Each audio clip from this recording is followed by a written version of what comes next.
So miscellaneous exercise on chapter 6 question number 12 है a point on the hypotenuse of a triangle is at a distance a and b from the sides of a triangle. Show that the minimum length of hypotenuse is a raised to the power 2 by 3 plus b raised to the power 2 by 3 whole raised to the power 3 by 2. So हमें एक triangle given है, एक right angled triangle कुछ इस तरीके से. इस triangle को मान लेते हैं ये ए बी सी है.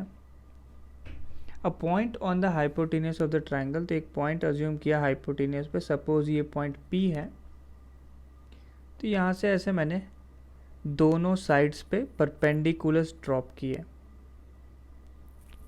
अगर एंगल सी को हम अज्यूम करें कि ये थीटा है, तो एंगल ए पी, अगर इनका नाम एल और एम दे दें, तो एंगल ए पी एल भी कितना होगा? थीटा.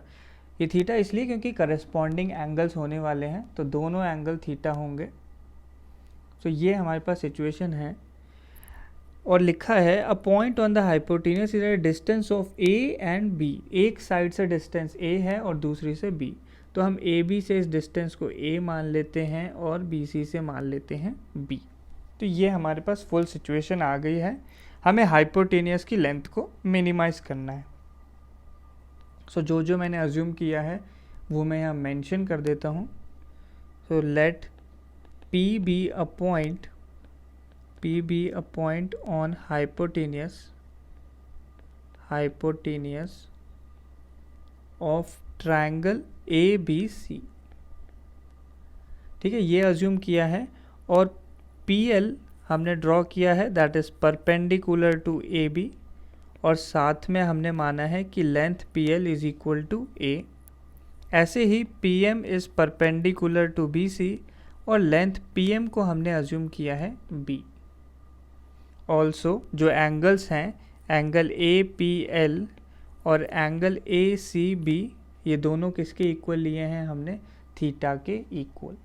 तो यहाँ से अगर हाइपोटेनियस लेंथ AC को बोला जाए तो AC लेंथ क्या आ जाएगी? इसे लिखा जा सकता है AP प्लस PC.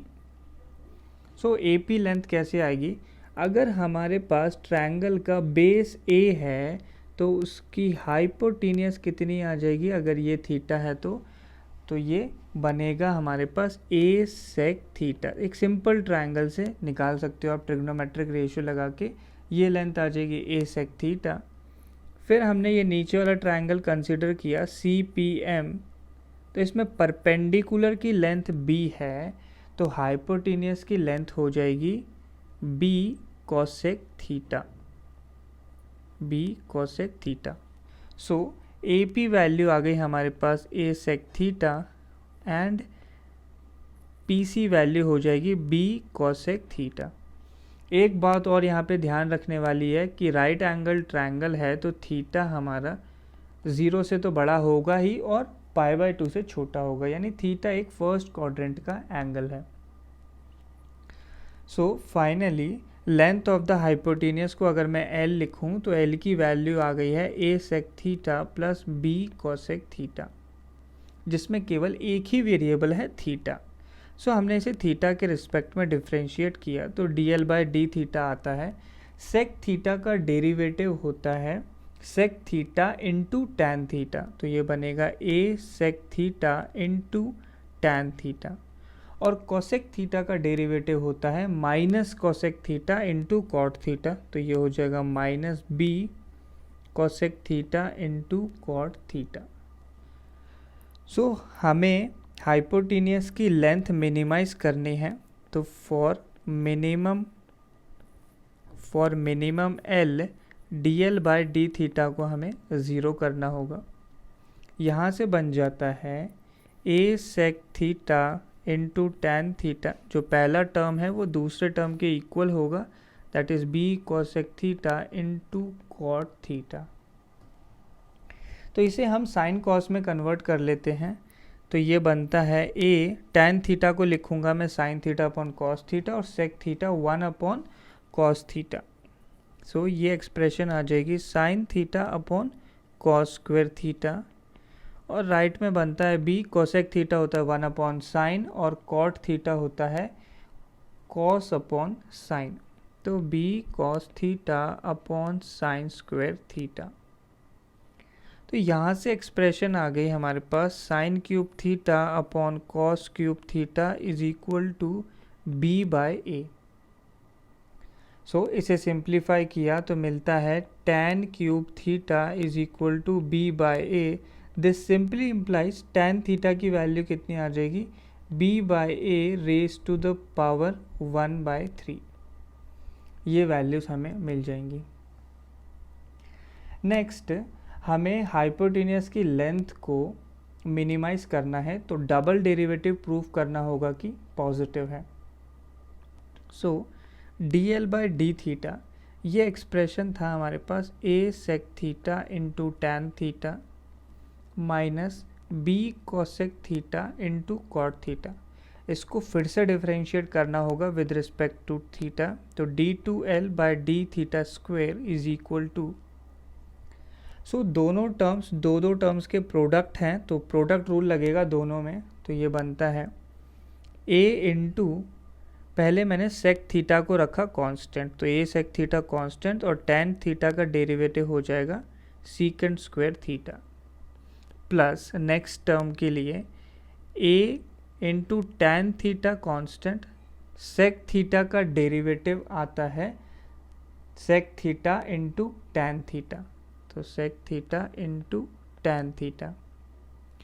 नेक्स्ट अगले टर्म में b मैंने पहले ही बाहर कर लिया, बचा cosec theta into cot theta.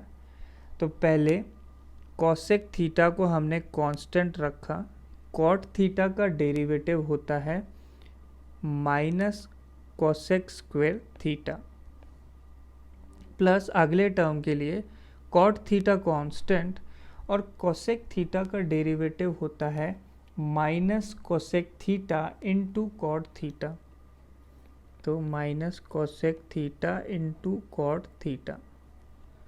So सारे टर्म को सिंप्लीफाई करके लिख लेते हैं। तो देखो पहले दो टर्म्स में a सेक थीटा हमारे पास कॉमन आ रहा है, तो a सेक थीटा कॉमन लिया, ब्रैकेट में बचेगा सीकेंट स्क्वायर थीटा प्लस दूसरा टर्म हो जाएगा टैन स्क्वायर थीटा। अगले टर्म में देखो ब्रैकेट के अंदर पहले टर्म में भी माइनस है और दूसरे में भी माइनस और बाहर भी एक माइनस लगा हुआ है, इसका मतलब सारे टर्म्स पॉजिटिव होंगे और क्लियरली इससे b कोसेक थीटा कॉमन लिया जा सकता है। तो पहले टर्म से बचता है कोसेकेंट स्क्वायर थीटा और दूसरे टर्म से बचेगा कॉट स्क्वायर थीटा।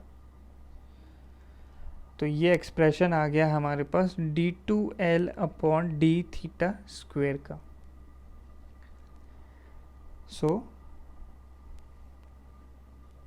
फिर से मैं इस टर्म को लिख रहा हूँ ताकि आप ऑब्जर्व कर पाओ, d2l upon D theta square ये बना है a sec theta into secant square theta plus tan square theta है पहला टर्म, दूसरा टर्म है b कोसेक थीटा कॉमन लिया था हमने और ब्रैकेट में बना था cosec square theta plus cot square theta. तो मैंने पहले ही बताया था कि थीटा हमारा 0 से π/2 में लाई करता है। ये रेंज किसको रिप्रेजेंट कर रही है, फर्स्ट क्वाड्रेंट को। तो फर्स्ट क्वाड्रेंट में all trigonometric ratios are positive, सारे ट्रिग्नोमेट्रिक रेशो पॉजिटिव होते हैं।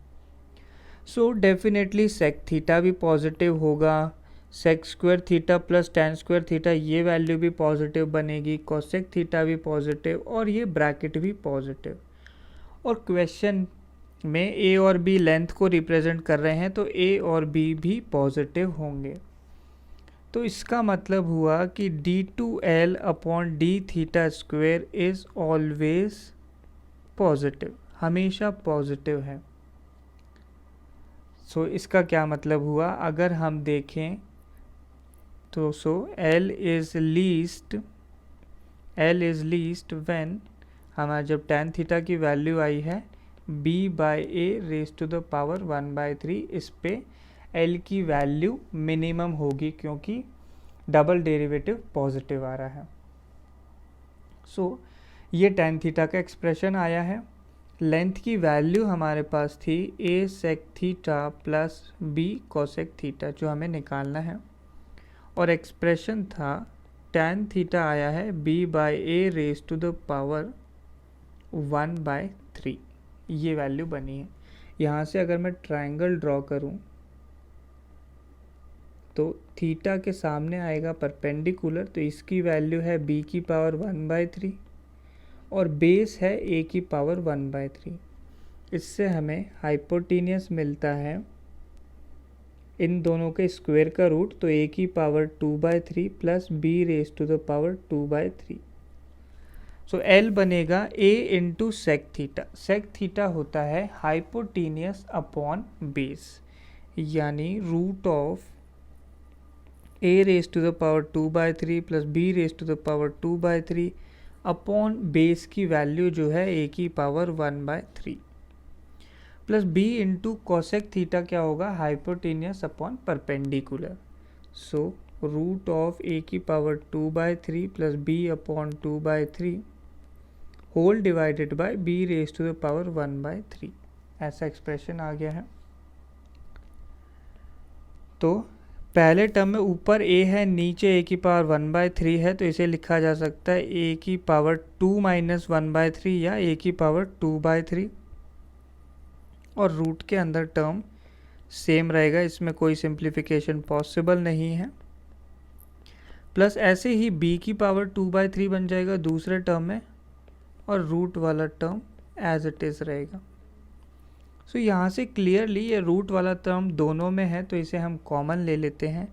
तो रूट ऑफ a की पावर 2/3 प्लस b की पावर 2/3 कॉमन हुआ, ब्रैकेट में पहले टर्म से a वाला टर्म बचेगा और दूसरे से b, तो a की पावर 2/3 प्लस b की पावर 2/3। सो यहाँ पे है a raise to the power 2/3 plus b raise to the power 2/3 की पावर हाफ, और दूसरे में है पावर 1। दोनों को सिंप्लीफाई किया तो होल पावर कितनी आ जाएगी, 1 plus 1/2 that is 3/2। So a की पावर 2/3 प्लस b की power 2/3 whole raise to the power 3/2। Finally हमें हाइपोटेनियस की मिनिमम लेंथ इसी के इक्वल प्रूव करनी थी।